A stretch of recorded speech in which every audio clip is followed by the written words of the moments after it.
Good day, everybody. So today we're going to learn how to make a vase. First, we're going to roll this out a ball of clay. We're going to make sure it's make sure the moisture content is pretty good. We're going to wet it on both sides. Don't worry about so much focusing on the outer perimeter. I'm using this Lazy Susan. On the Lazy Susan, there's got ribs in there, so I'm just going to follow the ribs around and cut out the centerpiece, and this is going to be the base. As you can see, we got a nice thick base for this pot. This is going to be the coil method. Just going to go around here and smooth everything out and get ready to start laying our layers.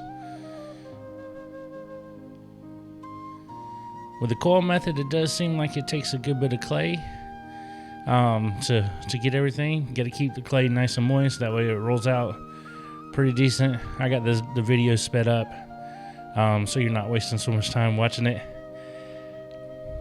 Just gonna roll it out. Make sure you start in the middle and work your way to the outside.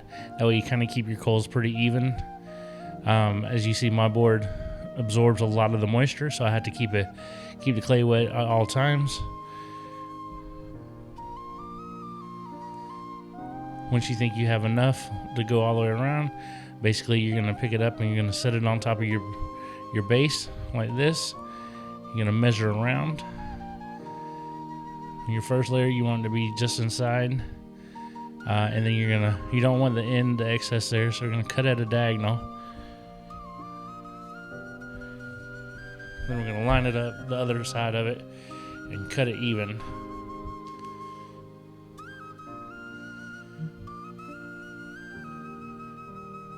Take our coil back off. We're gonna score the inside and keep some moisture on there. Then pinch it together.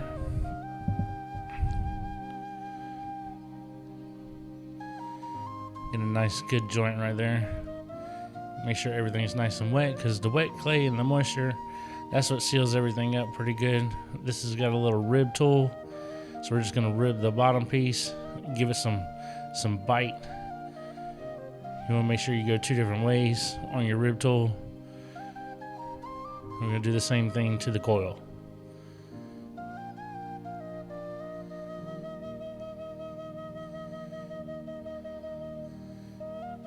Add a little water. Water's like glue in this situation. Set it down. I always start and even mine out, then tap it down on top, just to make sure we got a good joint, push out any of the excess water that we don't need, and then I'll go into the inside and start joining the two on the inside. I like to use a rib tool whenever it's a piece smaller than my hands. Not a rib tool, but a little shape form. We'll try to keep it even all the way around. Just go all the way around. This Lazy Susan is a great tool for anybody who doesn't have one that practices traditional style pottery. This is a great tool. I strongly suggest you get it. I think I bought this one off of Amazon for like $30, and it's aluminum, lightweight, gives about a 6-inch rise off your platform. It's just all in all one of the best tools I could have bought. Once we get the inside joint going, then we're going to go back and do the outside joint.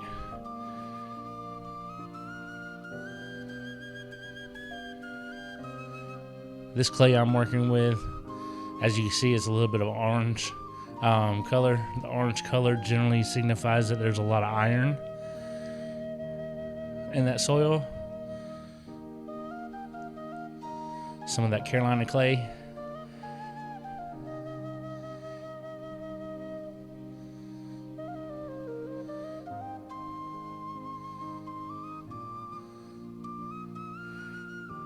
We're just joining the two on the outside all the way around, and then go back and work it and try to keep it even and smooth the finish out somewhat. We don't have to be perfect at this point because everything is still nice and wet. It's easy to maneuver. I always like rubbing my fingers after I join the pieces together. I rub my fingers across it with some water and smooth it out that way. That way the clay can work its way into any necessary holes and kind of fill in any spots that need to be filled in.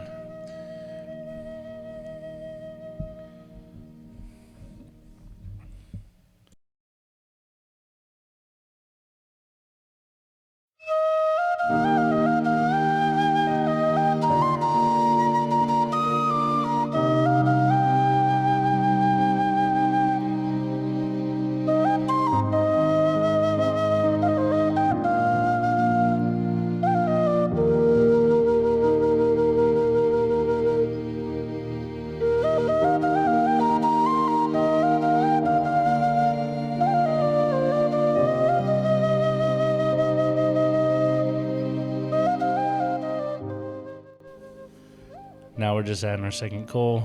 We're going to continue this up. The way you do the expansion is you want to make sure that you measure it. When you're measuring off your coil, you go a little bit to the outside instead of the same exact size. You want to kind of offset it by like a half a coil. So you'll have half a coil to the inside, half a coil to the outside.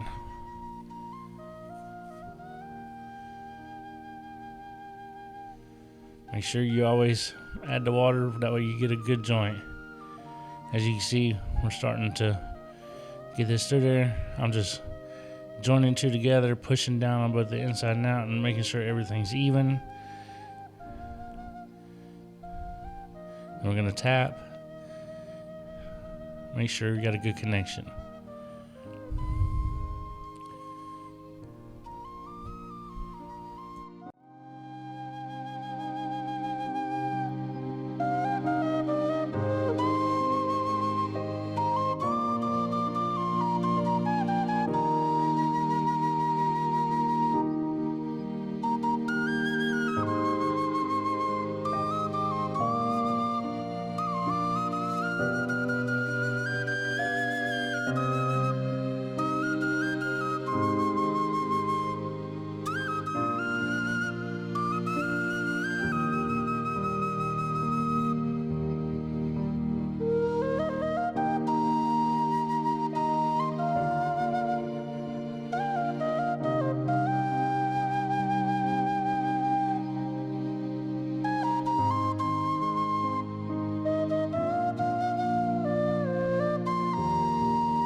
Now, I always suggest that once you get about 3 coils high, you do your smoothing, you know, somewhat smoothing, and then let that thing dry for a little bit. So like here, we're gonna start raking it all up, pulling it up from the bottom up to the top. But we gotta let this thing dry for a little bit because of the texture. We want to have a little bit of strength to keep adding stuff on top. So we let it dry for about, I don't know, about 45 minutes here. We're getting ready to add another coil to it. And go out another ring. When you're looking at your coils, if you notice when you're building a piece, you may have one part that's thicker than the other. It's easily able to be fixed. All you have to do is on your next ring, come back around and do a wider band over that section that the skinnier part is. Like I'm looking here to try to find the skinny part. That way I know where to put the fat part of this band for this coil.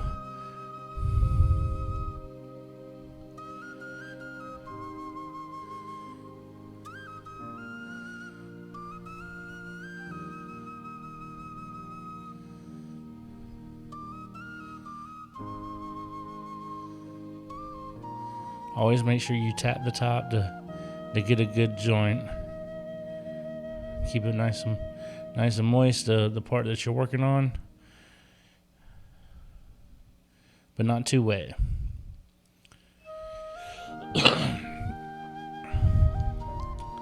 If you want to give more time and so forth like that, you can always put a coil on, let it sit 15-20 minutes so it can dry a little bit, and then go on to the next one. The one thing that you want to make sure is that you don't let the bottom dry too much by the time you're getting to the top. So you don't want to do like 1 coil a day, or else your bottom's going to dry out too much and then you're not going to be able to work the whole sides. You do want some firmness, but you don't want it to be too firm or you can't manipulate any of the stuff anymore of the clay.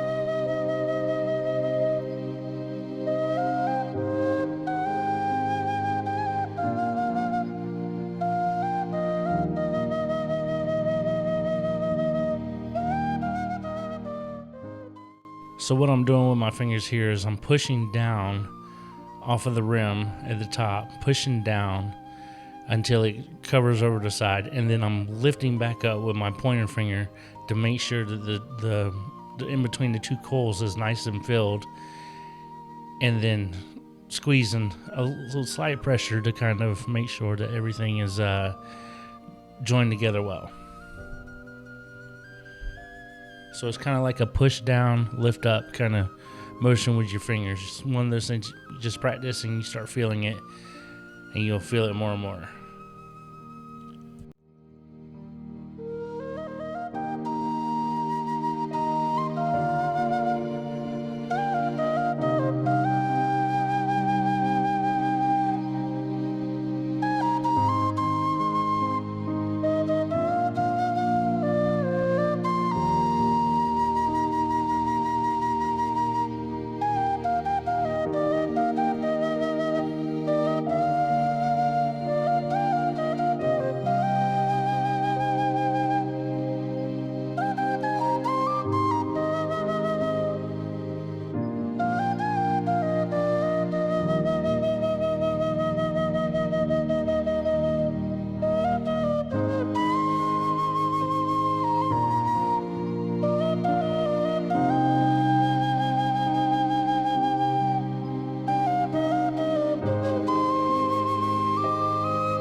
Always take your a wet sponge or wet cloth of some sort. I like the sponges, and then I'll use that to clean up the outside and remove any debris that might not supposed to be there.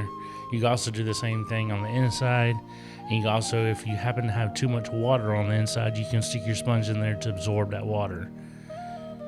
That sponge will, basically pull that water out, and then you'll be in help with the overall drying process and getting things rolling again for you. Because too much water sitting in there for long periods of time can cause a crack during your cook phase also.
Now that we got a good wide, coming out vase, right? So, well, kind of like a wide bowl at this point. We're going to start curving the inside in start making a curvature going back towards the middle a little bit. That way we can get more of that vase shape.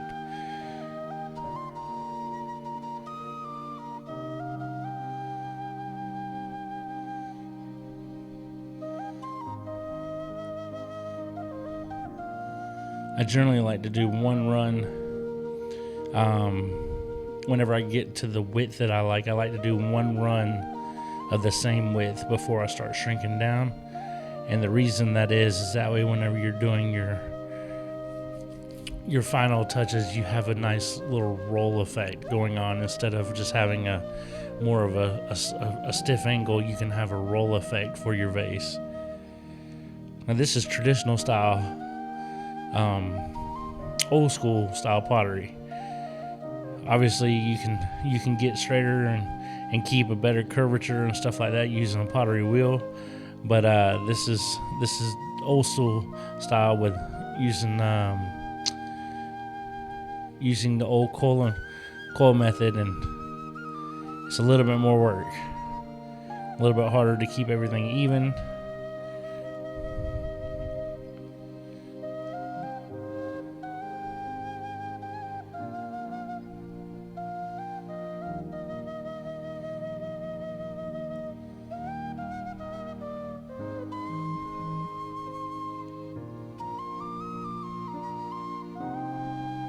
Just going around the outside and joining these together. Like I said, I try to have one that's kind of like an even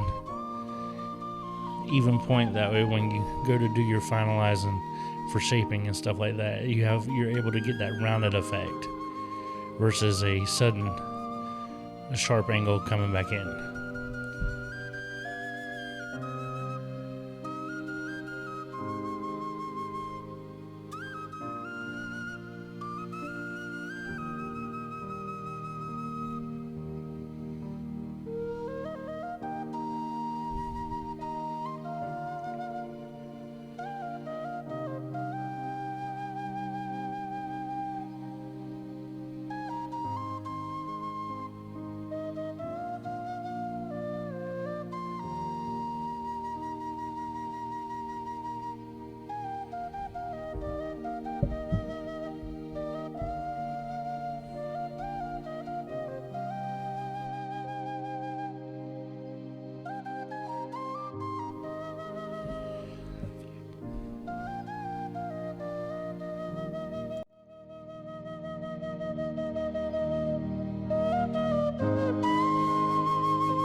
A little bit different view here. As you can see, we're gonna keep shaping, kind of trying to show you a little bit more about what we're doing with this tool. Just basically pulling up from the bottom and going to the top. One thing I would strongly suggest is that you have one hand on the inside, one on the out. That way you can feel that rib tool and make sure that that's how you get a better overall shape. I'm not doing that just so we can for YouTube or for video, educational video. We're just making it pretty even.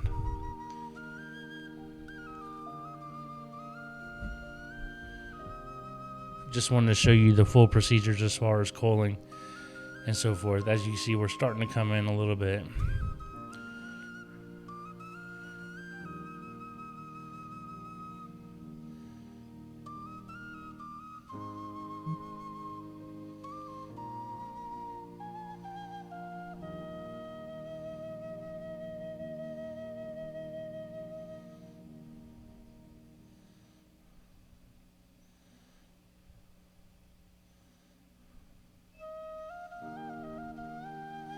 on the vases and stuff like that, if it's not something that you can physically look down inside and see, like it's going to be tall enough to be dark inside there, no matter unless you put a flashlight in there, then I don't too much worry about the inside, though, as far as the looks. As long as it's functional and there's no cracks and sealing, that is fine on the inside. If you get to a spot like this, just make sure you wet your sponge a little bit and then just go back and forth, and that moisture will blend all this in. This is why I use the sponge technique.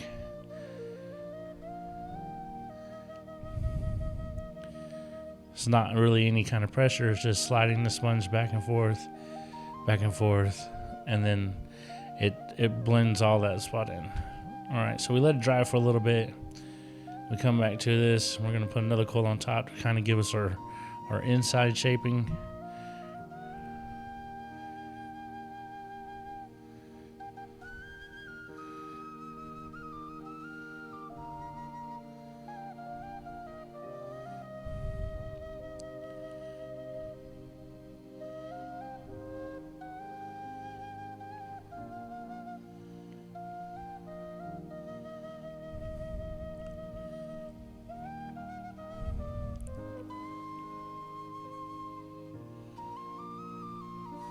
Just rubbing our fingers back and forth, making sure we got a good joint on the inside.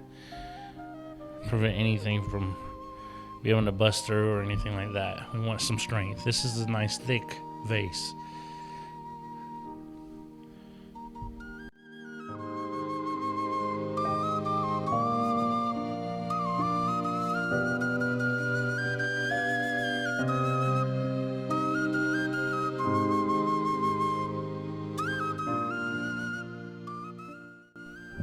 All right, as you can see here, sorry about the camera dying during the neck part, but you can see the overall shape of the vase here.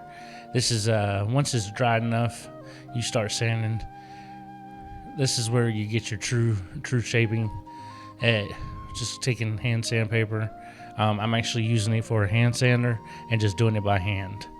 If you use the hand sander, it generally causes too much vibration and can cause you to crack your pieces and so forth. So I'm just sanding it down, just giving it a nice smooth texture around, and then gonna work it like so. Appreciate you guys watching. This pretty much sums up the video. You smooth it out and you're ready to rock and roll. Thank you guys. Please hit that like and subscribe button if you like these videos and want to see more product. You're more than welcome to visit our store or follow us on our Facebook account at Earth Creation 24 on Facebook, or Earth Creation Arts at Shopify is our online store. Appreciate you guys watching. Thank you and have a great day.